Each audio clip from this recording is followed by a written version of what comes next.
ഫ്ലവറിന്റെ അങ്ങനെയൊക്കെ ഉള്ളത് 680. അതിൻ്റെ അതുകൊണ്ട്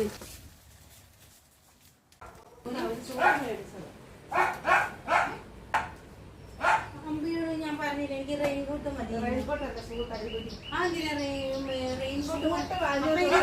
മേടിക്കുക ഇല്ലേ? റെയിൻകോട്ട് ഇല്ല, സൂട്ട് ഇട്ടാൽ മതി.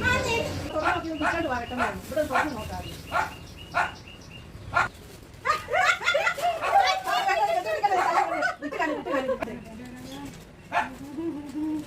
ഗൈസ്, ഞാൻ ഈ വേഷത്തിലാണ് വന്നേക്കുന്നത് കേട്ടോ. പെട്ടെന്ന് ശബ്ദം കേട്ട് ഓടി വന്നത്. കണ്ട ഗൈസ്, അപ്പോഴേ രക്തബന്ധത്തിനെക്കാട്ടി വലുതാണ് ഗൈസ് സ്നേഹബന്ധം. എന്റെ സ്വന്തം മൈലാഞ്ചൊക്കെ പരട്ടി വെച്ചേക്കും. അപ്പൊ രക്തബന്ധം ഒന്നും അല്ല ഗൈസ്, സ്നേഹബന്ധമാണ് വലുത് ഗൈസ് കേട്ടോ. അപ്പൊ ഇദ്ദേഹം ഒരു റെയിൻകോട്ട് സ്കൂളിലൊക്കെ. അപ്പൊ ഗൈസ് നിങ്ങൾക്ക് ഇഷ്ടമാക്കി കമന്റ് ചെയ്യണം കേട്ടോ.